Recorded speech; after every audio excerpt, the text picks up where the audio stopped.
तो students exercise 2.1 का हमारे पास पार्ट सेकंड जो है वो है cos इनवर्स √3/2। यहां पे स्टूडेंट्स फोकस करो कि हमारे पास है एक्सरसाइज 2.1 का क्वेश्चन नंबर 1 का सेकंड पार्ट cos इनवर्स √3/2। तो हम करेंगे इसको लेट करेंगे बाई के बराबर।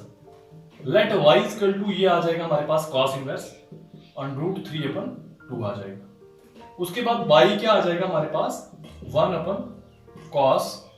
cos इनवर्स है 1/cos लिख सकते हैं हम इसको √3/2 आ गया। ठीक, cos इनवर्स को 1/cos लिख सकते हैं, √3/2 आ गया हमारे पास। अब हम इसको कैसे लिखेंगे? ये वाला cos जो है इसके साथ y के साथ मल्टीप्लाई हो जाता है। cos y इक्वल टू हमारे पास क्या बच जाएगा √3/2 बच जाएगा। तो हम क्या लिख सकते हैं? सेम जैसे मैंने पार्ट 1 में आपको स्टेटमेंट के लिए बोला था, वी नो दैट, क्या लिखना है?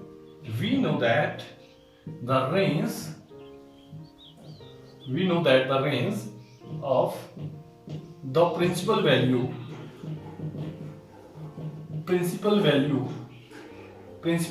Of cos inverse √3/2 is. अब स्टूडेंट्स क्या है हमारे पास, कहां तक थी? वो थी हमारे पास 0 से लेकर पाई तक। अब आप सोच रहे होंगे कि सर ये जो √3/2 है, मैंने आपको पहले बोला था कि जैसे आपने लिखा ना ये y इक्वल टू ये cos y इसके साथ मल्टीप्लाई हो गया, ये आ गया √3/2। अब हमने ये जो करना है, we know that the range of the principal value हमारे पास आ गई cos इनवर्स √3/2 इज 0 से लेकर पाई तक। एक्सरसाइज 2.1 से अपोजिट पेज पे वैल्यूज हैं, प्रिंसिपल वैल्यूज, प्लीज आप उनको एक बार जरूर देखें और उसको लर्न कर लें। उनको वैल्यूज लर्न हो जाएंगी, ये इजीली आपके लिए निकल जाएगा। तो उसके बाद हम लिख सकते हैं therefore cos π/6 जो हो जाएगा हमारे पास √3/2। उसके बाद हम लिख सकते हैं द प्रिंसिपल वैल्यू, हमारे पास क्या निकली? प्रिंसिपल वैल्यू हमारे पास प्रिंसिपल वैल्यू जो निकली है ऑफ cos इनवर्स √3/2 की क्या निकली है हमारे पास? π/6। क्या निकली है हमारे पास? π/6। अब स्टूडेंट्स ये जो π/6 क्यों निकली है यहाँ पे? cos इनवर्स √3/2 की जो वैल्यू निकली है वो हमारे पास क्या निकली है? π/6। अब π/6 क्या होता है? π/6 क्या हो गया भाई? 1/86, 6 1 जा 6, 6 3 जा 80, 30 डिग्री है ना? तो ये क्या हो गया? 30 डिग्री। लेकिन अब आपने देखना है cos 30 डिग्री की वैल्यूज क्या होती है। ठीक है ना, हम इसको π/6 लिख सकते हैं, π/6 हम इसको लिख सकते हैं, क्योंकि ये क्या है हमारे पास, ये बोल रहा है कि cos y ये √3/2 के बराबर है। √3/2 कहां एग्जिस्ट करता है? कहां एग्जिस्ट करता है? π/6 के बराबर। तो होप सो आपको ये जो पार्ट है आपको समझ आ गया होगा। प्रिंसिपल वैल्यू स्टूडेंट्स और ट्रिग्नोमेट्री वैल्यूज एक बार जरूर आप इसको स्टडी कर लें। तो नेक्स्ट पार्ट में मिलते हैं, नेक्स्ट वीडियो में मिलते हैं। तो स्टूडेंट्स आज हम स्टार्ट करेंगे इनवर्स ट्रिग्नोमेट्री। तो इनवर्स ट्रिग्नोमेट्री स्टार्ट करने से पहले आपको पता होना चाहिए कि ट्रिग्नोमेट्री वैल्यूज क्या है। तो ट्रिग्नोमेट्री वैल्यू स्टूडेंट्स आपने 10th में भी पढ़ा होगा। ट्रिग्नोमेट्री वैल्यूज जो हैं 0 degree, 30 degree, 45 degree, 60 degree, 90 degree. जैसे हमारे पास sin x हो गया, cos x हो गया, tan x हो गया, cosec x, sec x, cot x, यानी हमारे पास ये जो वैल्यूज हैं स्टूडेंट्स, यहाँ देखो इनको लर्न करने का बड़ा अच्छा तरीका है।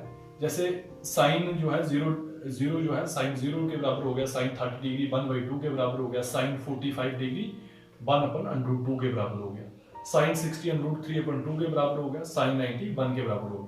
सेम अगर आपको cos की वैल्यूज आपको फाइंड करनी है तो सेम जैसे यहां से हम स्टार्ट किया, आप वहां जहां से शुरू कर सकते हैं। cos के लिए क्या होगा, यहां से सेम ये 0 1 2 1/√, ये यहां से शुरू हो गया 0, आप देखो ये वाला 0 और ये वाला 0, 1/2 देखो ये वाला 1/2, उसके बाद 1/√, 1/√3/2, और ये वाला 1 यहाँ पे आ गया। सेम इसी तरीके से वैल्यूज जो होगी आपकी, आप इस तरीके से इसको लर्न कर सकते हो। अब जैसे हमारे पास सपोज करो हमारे पास क्या है 30 डिग्री है। अब 30 डिग्री को हम पाई बाई 6 लिख सकते हैं। कैसे लिख सकते हैं? जैसे सपोज करो 180 है, तो इसको हम किससे डिवाइड करेंगे? जैसे 30 डिग्री को हम किससे लिख सकते हैं? पाई बाई 6 लिख सकते हैं। तो पाई का मतलब 180, 6 जैसे ये हो गया ना हमारे पास 6 है, तो इसको हम काट देंगे, 6 बन जा, 6 3 जा 18, ये हो गया हमारे पास 30 डिग्री हो गया ना हमारे पास। तो यानी हम इसको 30 डिग्री को हम पाई बाई 6 भी लिख सकते हैं। क्या लिख सकते हैं? 30 डिग्री को हम क्या लिख सकते हैं? पाई बाई 6 भी लिख सकते हैं। तो इसी तरीके के साथ स्टूडेंट्स हमारे पास इनवर्स ट्रिग्नोमेट्रिक फंक्शंस की जो फर्स्ट एक्सरसाइज है, एक्सरसाइज 2.1, क्वेश्चन नंबर 1 है हमारे पास साइन इनवर्स -1/2। अब यहां पे आप देख लो sine inverse -1/2। Students sine inverse जो है इसको आप कैसे लिख सकते हो? साइन इनवर्स -1/2 को कैसे लिख सकते हो? साइन इनवर्स जो है, साइन इनवर्स x है, इसको 1/sin x लिख सकते हैं हम। x अगर सपोज करो आपके पास x इनवर्स है तो उसको हम 1/x लिख सकते हैं ना। सेम इसी तरीके के साथ हमारे पास जो क्वेश्चन है वो है साइन इनवर्स -1/2। हमने क्या किया? लेट किया बाई के बराबर साइन इनवर्स -1/2। अब ये जो बाई है हमारे पास, y equal to sine inverse को 1/sin लिख सकते हैं हम।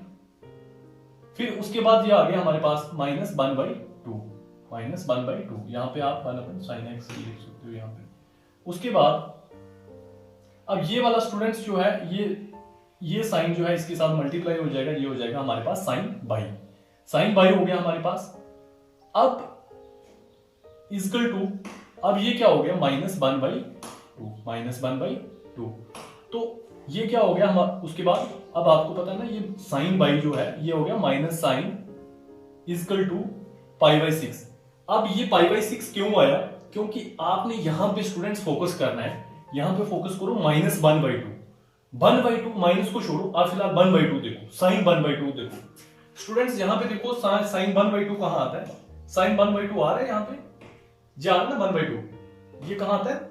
यहां पे आ रहा है 30 डिग्री पे। साइन 30 डिग्री 1/2 होता है, लेकिन हम इसको पाई बाई 6 लिख सकते हैं। हम इसको पाई बाई 6, मैंने आपको पहले बताया कि हम क्या लिख सकते हैं? 30 डिग्री को पाई बाई 6 लिख सकते हैं। हमने लिख दिया पाई बाई 6, तो इसलिए ये माइनस जो होगा इसके साथ लगेगा। उसके बाद स्टूडेंट्स आपने एक स्टेटमेंट जो है वो लर्न करनी है, उसको मतलब आप याद कर लो। We know that range of principal value of sine inverse. आप लिख सकते हैं कि हमारे पास जो range of principal values of sine inverse है वो है -π/2 -π/2 से लेकर π/2 तक।